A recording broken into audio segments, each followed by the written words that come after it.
Nous sommes devant un autre épisode assez étonnant.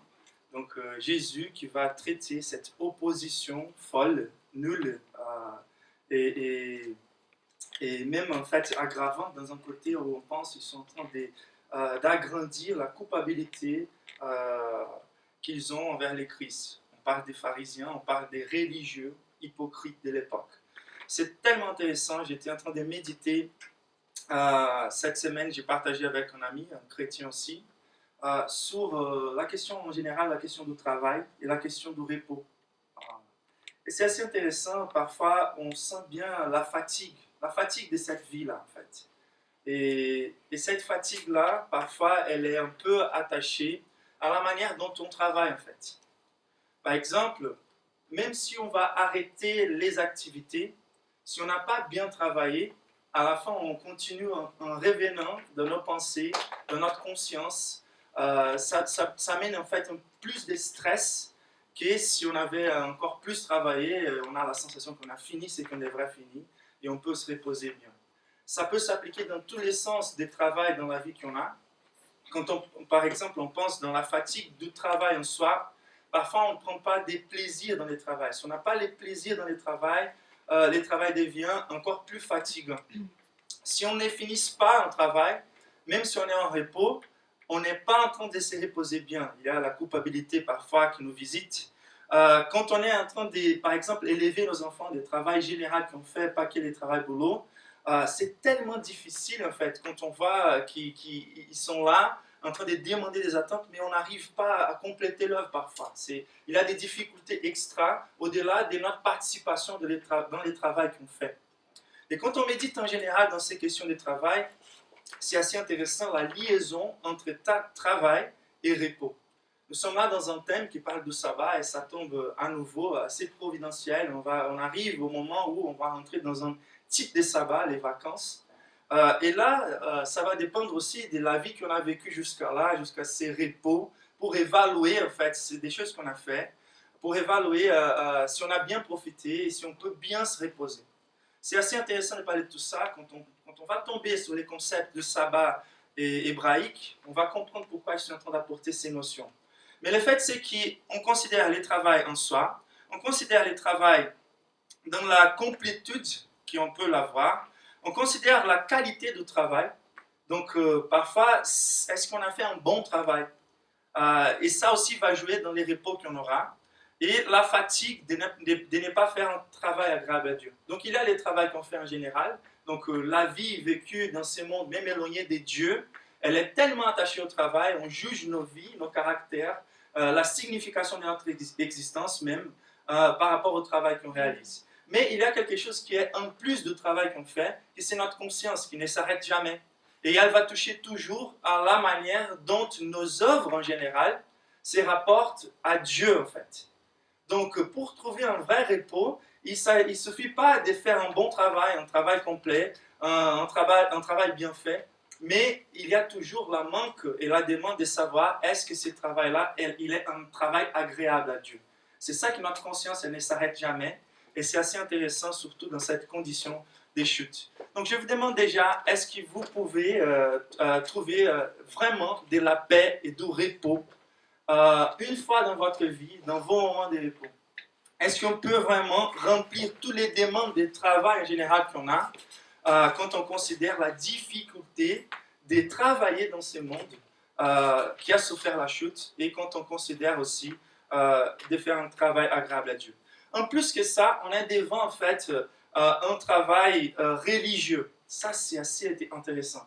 Au-delà des travaux indirects qu'on fait envers Dieu, donc tous les travaux qu'on a, ça va toucher notre conscience devant Dieu, mais on est en train aussi de considérer le fait qu'il y a un travail plus direct envers Dieu qu'on essaye de faire. Ça s'appelle la religion.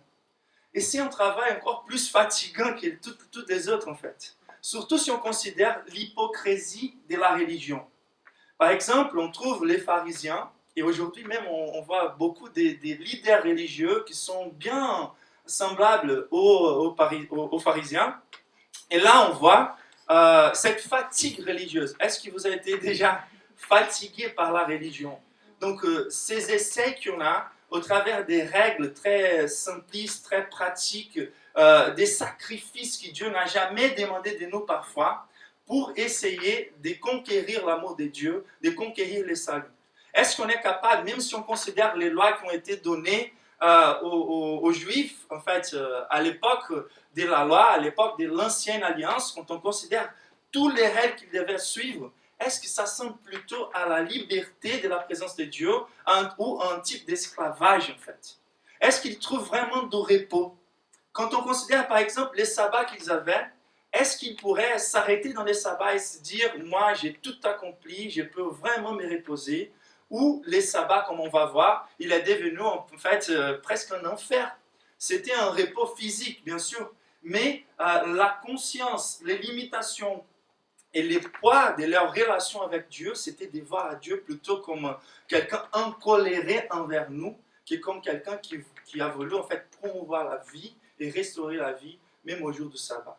Donc aujourd'hui, c'est une question assez actuelle. Il y a pas mal de personnes qui veulent restaurer la notion du sabbat, qui veulent garder les sabbats même aujourd'hui. C'est ce qu'on appelle les sabbatariens.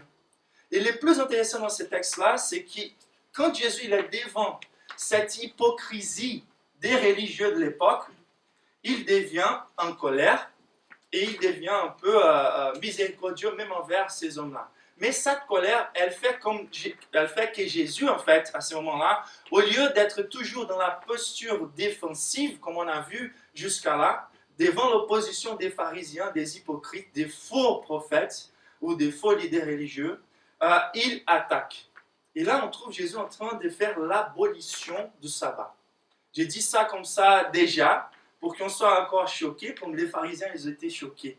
Mais il veut mieux, devant ces textes, de nous identifier avec les Christ que les pharisiens. Il voulait vraiment garder les sabbats dans un sens complètement opposé du vrai sens. Mais même le vrai sens, il était en train d'être laissé à côté à cause de l'accomplissement que Jésus a apporté. Et c'est ça qu'on va considérer aujourd'hui. Cette question de vraiment se reposer. Qu'est-ce que ça veut dire? Les vrais repos. Cette question des relations avec la loi. Et pourquoi on a lu à nouveau les textes qui vous savez, il a prêché le dernier dimanche? Car il y a une liaison incroyable. Jésus, il était en train d'introduire un type de révolution religieuse. Il était tellement attaché aux pires des pécheurs, il marchait avec les pires des pécheurs, il a appelé Lévi, les collecteurs d'impôts, les plus corrompus en fait qu'on pourrait imaginer, des hommes dans la société, et les leaders religieux, ils sont choqués, ils sont bouleversés. C'est pas possible, nous sommes là en train de faire des efforts, on essaye d'obéir toutes les règles qu'on voit, et même les règles qu'on a ajoutées pour essayer de rendre Dieu content avec notre conduite. Et là, en fait, Jésus, il vient, il pardonne ce qu'il veut, il appelle ce qu'il veut. Qu'est-ce qu'il est en train de faire? Il va nier les jeûnes, il va nier à ce moment-là les sabbats. Là, c'est une posture de Jésus d'introduction de ces nouveaux systèmes opérationnels que Gustavo a partagé le dernier dimanche. Et quand on considère comment ça marche ces nouveaux systèmes opérationnels, comment ça marche cette nouvelle relation envers Dieu, c'est une relation marquée pour plusieurs choses différentes. On va voir 3 dans ces textes, mais c'est assez intéressant. Il a dit, on ne peut pas mettre des vins nouveaux dans des vieilles outres. Et donc là, il est en train de montrer quelle est en fait les structures en fait, de cette nouvelle relation avec Dieu. Quelles sont les valeurs? Qu'est-ce qui a changé en fait dans ces 2 systèmes opérationnels? Et pour montrer que ça change beaucoup dans la pratique, il va attaquer un des éléments les plus importants de les structures religieuses des Juifs, c'est les sabbats. Il a déjà détruit la relation entre les temples et les peuples. Il avait déjà montré son indignation avec la relation avec les temples qu'ils maintenaient à ce moment-là.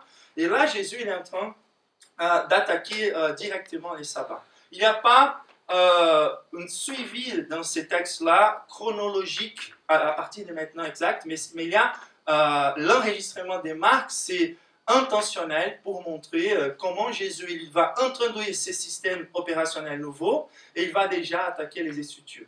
Et là, c'est les sabbats, les moments. C'est un peu pareil comme Luther il avait fait dans la période de la réforme protestante. On voit aussi l'Église qui est devenue un peu pharisaïque, qui voulait se rapporter à Dieu au travers des médiateurs, d'autres médiateurs qui est le Christ, et qui utilisait un système d'être agréable à Dieu, de conquérir les saluts au travers les œuvres. Donc, ces châteaux de sable, ils étaient détruits par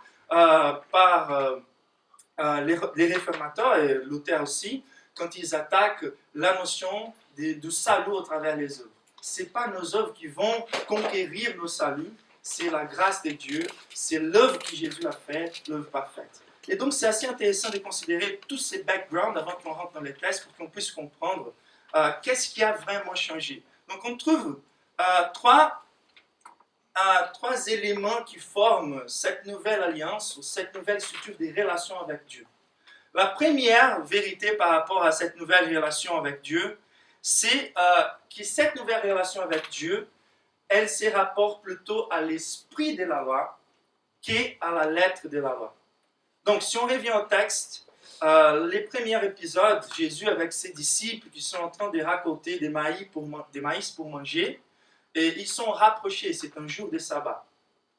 Et donc là, après toute la confrontation, Jésus il arrive au verset 27, il dit « Les sabbats a été fait pour l'homme et non l'homme pour les sabbats ». Donc les sabbats, ils peuvent représenter une loi donnée, une loi religieuse. Et parfois, nous voulons être assez mécaniques. On veut être assez formule magique. Donc notre relation avec Dieu n'est pas tout à fait personnelle. On préfère des symboles magiques, on préfère maintenir des petits objets, on préfère maintenir des petites règles. On est toujours en train de demander plusieurs fois au pasteur, est-ce que je peux faire ça? Est-ce que je ne peux pas faire ça? On veut simplifier les choses au lieu de réfléchir devant la présence de Dieu, devant la relation. Quand on commet un péché, on est plus qu'heureux envers la punition qui peut venir envers nos vies que la tristesse qu'on va rendre à l'Éternel. Et c'est là où ça se joue en fait l'esprit de la loi et la lettre de la loi. C'est là où ça se joue. Quel était le but de la lettre de la loi dans l'Ancien Testament? C'était didactique. Ils ont dû obéir complètement. Pourquoi? Car c'était quelque chose de didactique. C'était des ombres, comme la Bible dit, des symboles. Ce n'était pas la chose en soi qu'automatiquement venait nous bénir. Par exemple, quand on participe à la Sainte Seine, plusieurs d'entre nous vont penser qu'il suffit de prendre le pain ou du vin et ça va magiquement nous faire de bien. C'est pas que ça. Il faut qu'on réfléchisse dans notre relation avec Dieu. Et c'est ça que Dieu est en train de dire. Quand il dit, par exemple, les sabbats étaient faits pour l'homme et non l'homme pour les sabbats, il est en train de revenir à l'essence de la spiritualité. Il ne faut pas qu'on reste centré sur les structures de la relation avec Dieu. Il faut qu'on rentre dans la relation avec Dieu.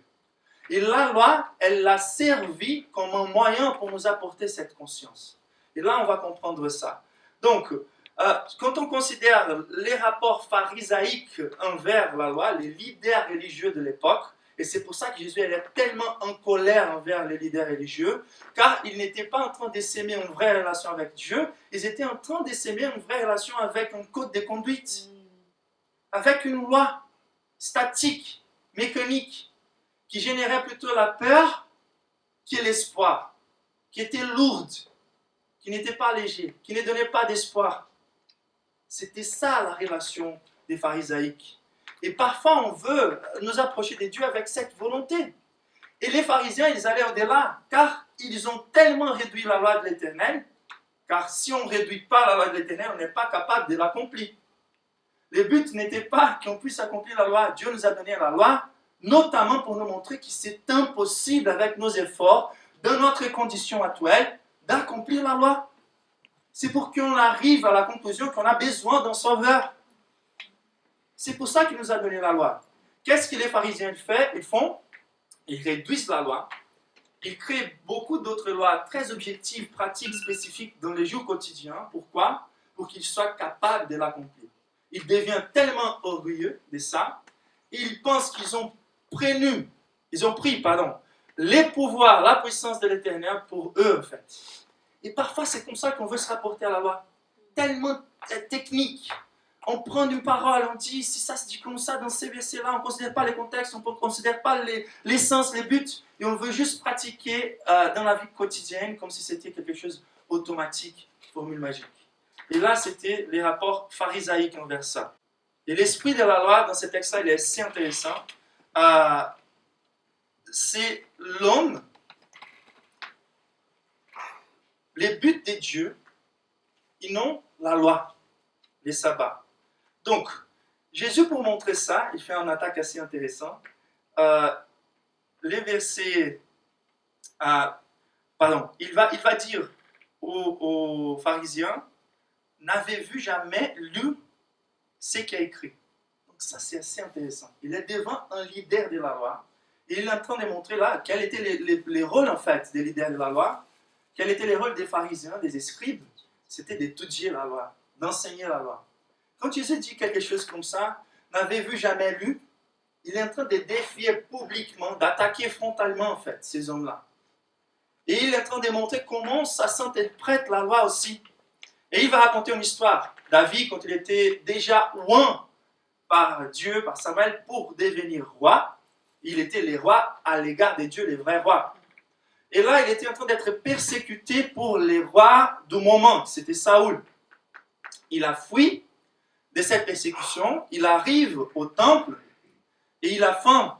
Il a faim avec ses suiveurs, ses disciples, on peut dire comme ça, son armée. Et là, il rentre dans le temple et les summum sacrificateurs, il offre les pains de la proposition. C'est quelque chose de beaucoup plus sacré que les jours du sabbat.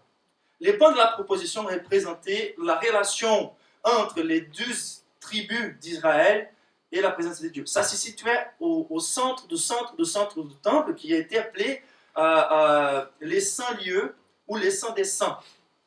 À ces lieux-là, c'est qui les summum sacrificateurs qui peuvent rentrer une fois par an. Qu'est-ce que Dieu a voulu communiquer là? S'approcher de la présence de Dieu, c'est de prendre chaque fois plus la conscience de nos péchés et de la sainteté de Dieu. C'est impossible de rester dans la présence de Dieu sans purification. Mais là, il prend ces pains complètement sacrés et donne à David. Qu'est-ce que ça veut dire en fait? Quelle est l'interprétation? Que toutes les lois cérémonielles sont des lois symboliques, didactiques, qui veulent communiquer des choses complètement nécessaires et importantes pour notre salut. Mais il y a un besoin. À quoi ces lois servent?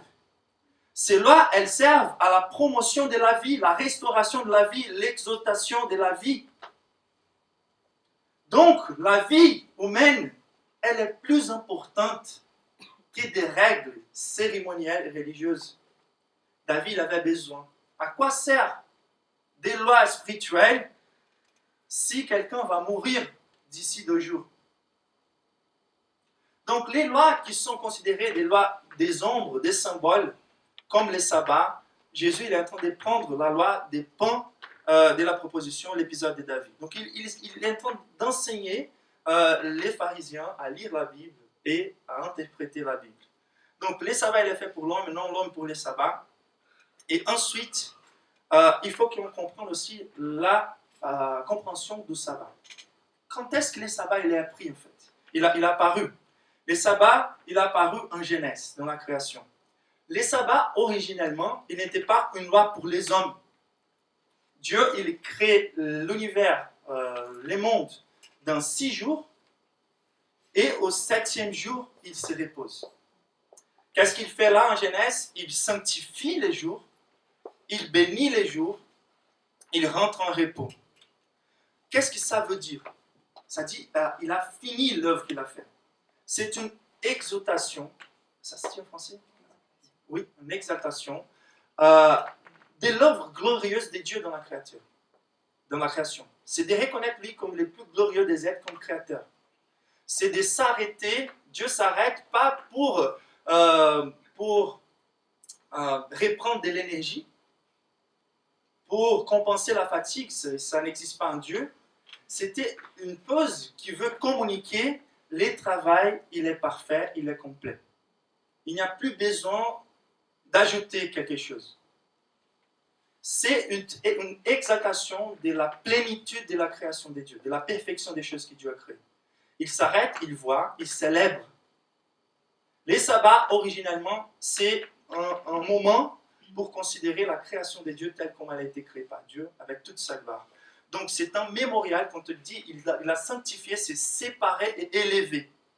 Il a sanctifié et comme un mémorial, ça nous bénit de nous rappeler que les choses n'étaient pas comme elles sont aujourd'hui, quand Dieu les a créées. C'est un travail complet, et ça joue beaucoup. Hein. Les vrais repos, c'est quand on a complété les choses. C'est pour ça qu'on ne trouve pas les vrais repos aujourd'hui. On n'a pas complété les choses. Et il cesse de travailler.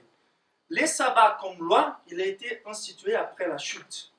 À partir du moment où l'homme fait la rébellion contre Dieu et toute la nature tombe dans ce type d'otage de nos faiblesses, de nos chutes, nous, en fait, on reçoit de Dieu.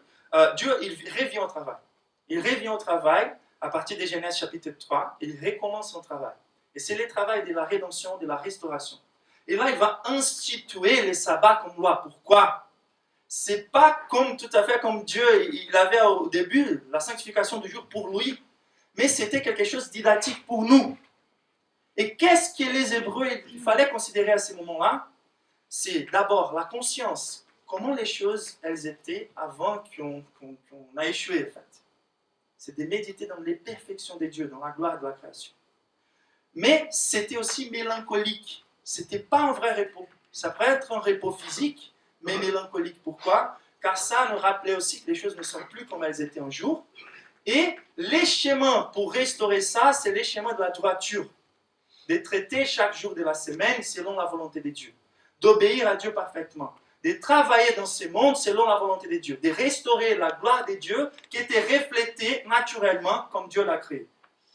Et quand on s'arrête pour penser à ça, c'est impossible de trouver le repos. On ne trouve un jour dans nos vies où on est agréable à Dieu parfaitement, où on traite la création, les prochains, nos boulots, nos familles, selon la volonté de Dieu. C'était mélancolique, car ça apportait la culpabilité, la notion, on a raté, on a besoin de faire les choses correctes, on n'a pas de force de les faire. Et les sabbats, c'était un jour pour méditer à ça. Et aussi un jour pour méditer dans l'espoir des choses à venir. Comme la droiture, c'est le seul moyen de restaurer les choses, on n'arrive pas à restaurer les choses. Toutes les autres cérémonies, elles parlaient d'un sabbat à venir.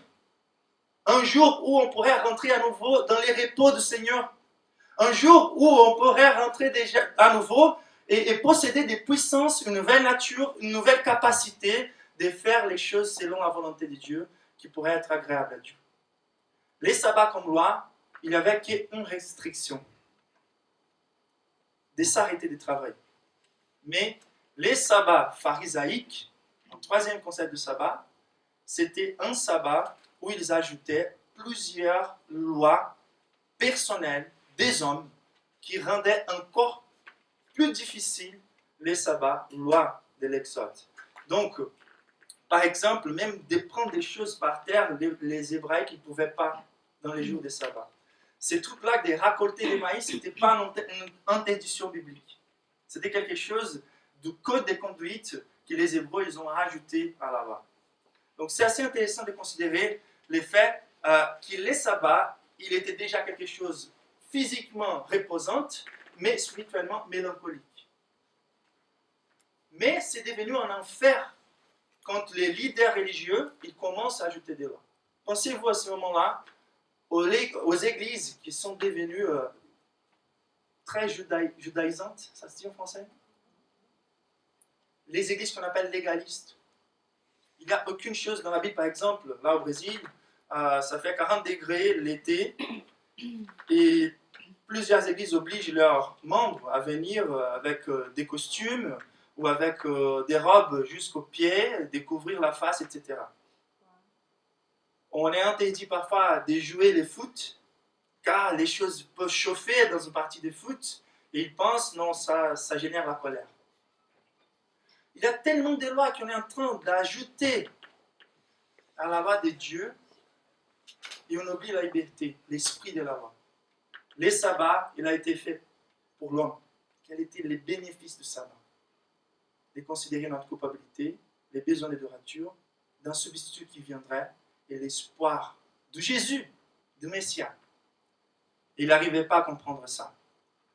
Donc, il faut qu'on garde en tête comment on s'approche du sabbat.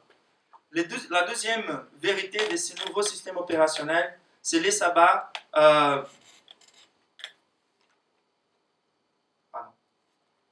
C'est marqué, cette nouvelle alliance, elle est marquée par la miséricorde et non par les sacrifices. Ça, c'est assez intéressant. Donc, vous avez déjà entendu parler des policiers de la religion. C'est un peu comme les pharisiens. Donc, c'est choquant ces moments-là, car Jésus, il avait déjà dit ça avec ces mots. Je veux de miséricorde et non de sacrifice. Mais c'est assez intéressant. Les contextes religieux, parfois, on a l'impression que pour être agréable à Dieu, il faut se sacrifier. Il faut renoncer les plaisirs, les choses qu'on aime les plus. On oublie que Dieu nous a créés comme ça. Bien sûr, si c'est les plaisirs dans les péchés, il faut penser à ça. Mais il y a des choses naturelles qu'on aime bien, car Dieu nous a créés comme ça. Donc, est-ce qu'il va nous punir car il a généré en nous un désir pour un plaisir licite? Donc, parfois, on pense que ce sont des sacrifices qu'on doit faire pour être agréable à Dieu. Et ce n'est pas de tout ça qu'on trouve dans ce passage. Ce que Dieu veut, c'est la miséricorde. Donc, il y a la reconnaissance que nous sommes corrompus, la reconnaissance qu'on a besoin d'une droiture qu'on n'arrive pas à trouver toute seule, mais en même temps, la reconnaissance de nos faiblesses ne signifie pas de sacrifier nos vies, en fait, d'enlever tous les plaisirs qu'on peut avoir dans la vie, ou d'enlever les biens. Donc, il y a la loi, les sabbats, on ne peut rien faire. Ils ajoutent plusieurs choses. Et là, il y a un moment de guérison. Une possibilité de guérir, c'est un sabbat, une nouvelle histoire. Et Jésus, il est étonné. Donc, il y a quelqu'un qui a une maladie au sein d'une communauté. Et Jésus, il est là. Et tout le monde sait, il est toujours en train de guérir tout le monde. Il a déjà raconté des maïs, il a mangé sabbat, ça ne va pas lui freiner de guérir. Il n'a aucune loi dans la Bible qui l'empêche de guérir. Il va à la communauté. Quel est le but du sabbat? On vient de voir. C'était pour restaurer la vie, pour exaucer la vie. C'était pour que l'homme soit restauré, pour qu'il trouve le salut. Et une opportunité de restauration physique et spirituelle. Mais il y a les policiers de la loi. On a vécu un épisode, plusieurs fois on vit des épisodes par rapport à ça. Des personnes qui s'approchent de nous avec la lettre de la loi dans la main et commencent à examiner nos vies. Tu peux être en train de se convertir chaque fois plus, de devenir plus saint, d'être une personne plus agréable à Dieu et aux autres, mais il regarde la lettre de la loi et il essaie de voir où tu es en train de rater pour t'accuser. Et la Bible a dit que ces hommes-là, ils étaient en train d'examiner Jésus pour trouver la faute en lui. Quel était le premier but des pharisiens? Pas de regarder les choses, mais une intention, une disposition pour tuer Jésus. Ce qui étonne Jésus, c'est que, d'accord, vous pouvez être en colère contre moi, mais comment vous voyez comme des leaders de religieux, une personne avec une maladie, ils ne veulent pas les guérir. La question des pharisiens, c'est licite de guérir dans un samedi, dans un sabbat. Qu'est-ce que Jésus fait? Étonné avec ça, il apporte la personne au milieu pour que la chose devienne évidente. C'est vrai? Vous êtes sérieux là? Regarde ça. Il a une maladie. On a une opportunité de lui guérir. Et donc, il prend la question et il fait la question publiquement. Qu'est-ce qu'il faut faire? Est-il permis les jours de sabbat de faire du bien ou de faire du mal? De sauver une personne ou de la tuer? Il faut mettre en évidence les intentions des pharisiens. Ils préfèrent les sacrifices que la miséricorde. Mais en plus que ça, Jésus va ajouter quelque chose à la question. Il ne répète pas, il fait pas que la répétition de la question. Il ajoute de faire du bien ou de faire du mal, de sauver ou de tuer. Qu'est-ce qu'il est en train de faire là? Le dernier verset va nous dire, le verset 6, qu'à partir du moment où Jésus a guéri cet homme-là, ils sont allés chercher une opportunité pour tuer Jésus. C'est les jours du sabbat, les jours du repos. Les plus folles d'entre nous, ils peuvent penser, ça peut être pas possible guérir, ça peut être considéré comme un travail, il ne faut pas le faire. C'est folle. Mais qui pourrait imaginer que dans un jour de sabbat, les personnes seraient en train de planifier l'assassinat de quelqu'un. D'accord? Il ne faut pas travailler, il ne faut pas guérir. Mais tuer, c'est bon. On peut le faire. C'est ça que les pharisiens sont en train de faire. Et c'est pour ça que Jésus il est révolté avec les pharisiens.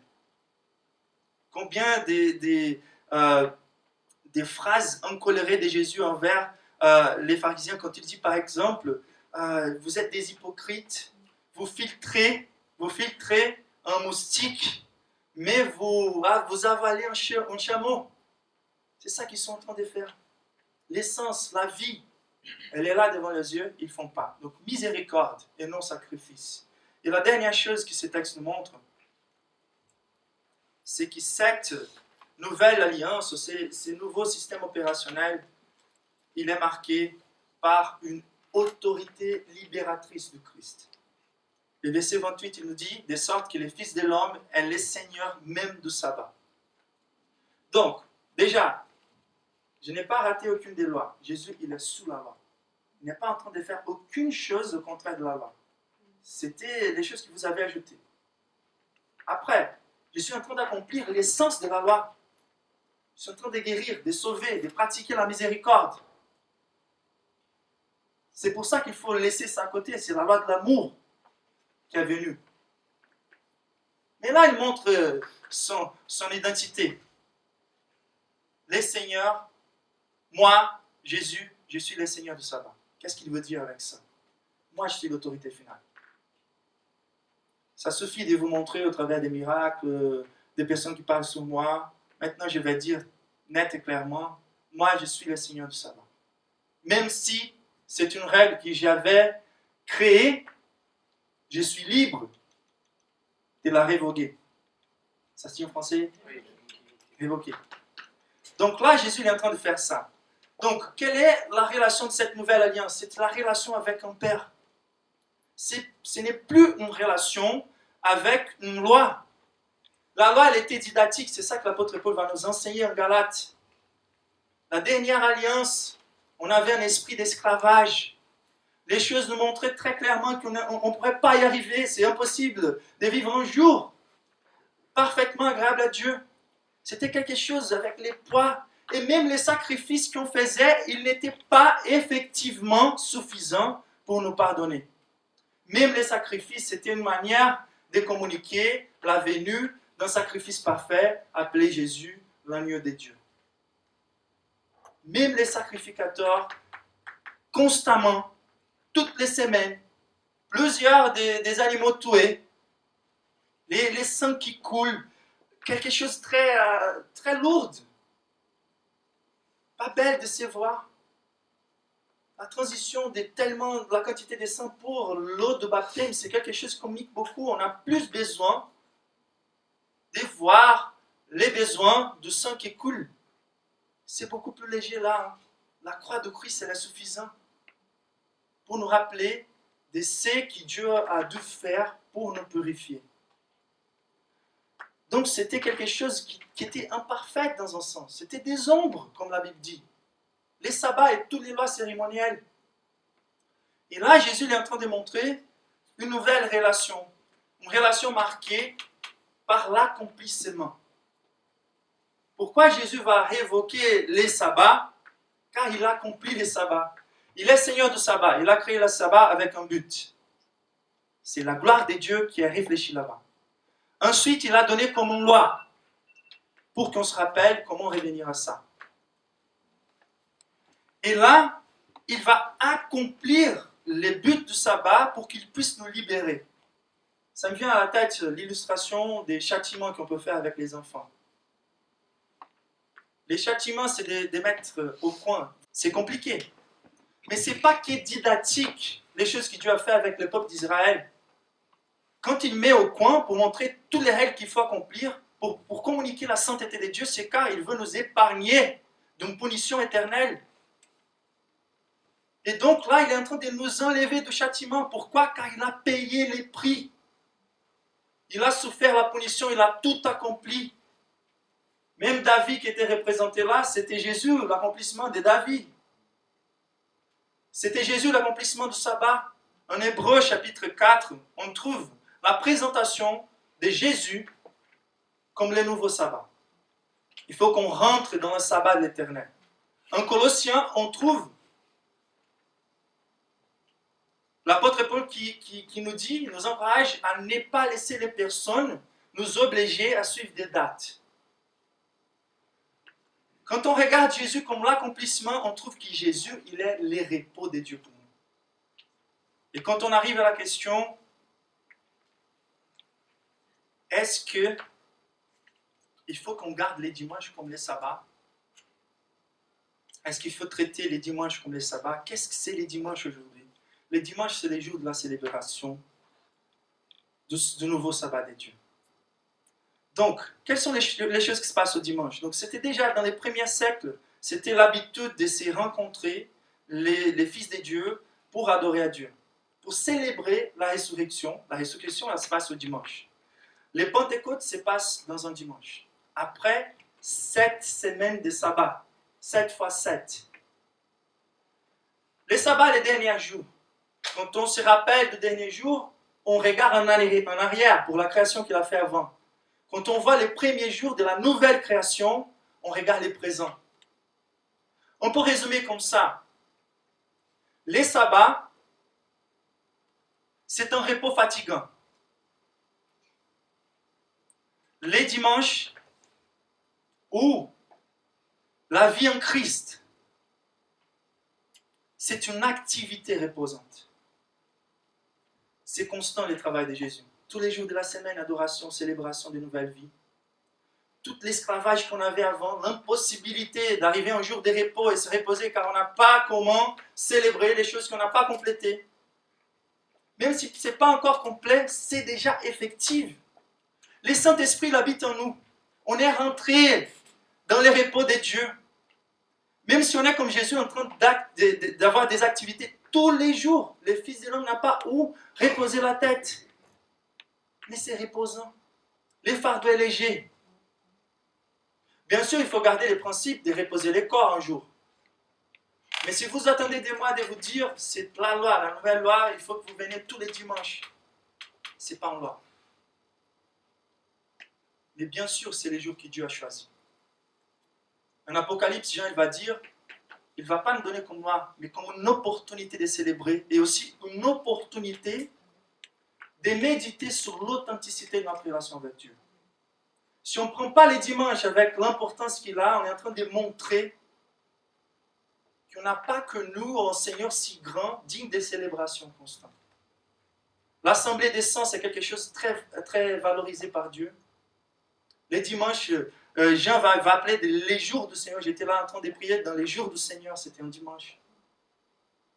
C'était les jours de la résurrection, les jours de Pentecôte.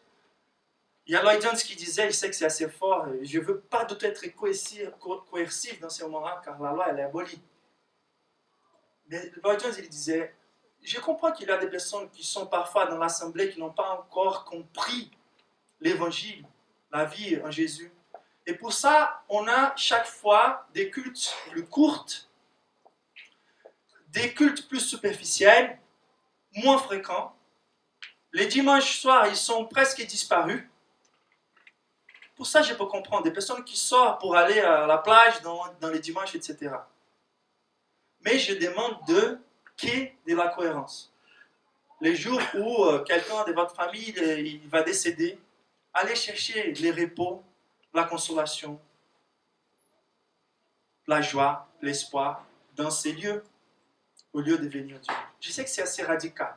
Ce n'est pas du tout le but du texte. Mais le fait, c'est comment on peut traiter les dimanches, comment on peut traiter cette nouvelle vie, ces nouveaux sabbats. C'est avec toute la liberté qu'on a, mais avec la priorité de célébrer l'Éternel. On peut célébrer où nous sommes. Si la récréation va nous recharger pour mieux servir l'Éternel, on peut prendre des moments de récréation. Mais ça ne peut pas devenir une habitude, car ça peut devenir pour nous des évidences d'une mauvaise compréhension de ça. Donc, c'est ça la relation de la Nouvelle Alliance.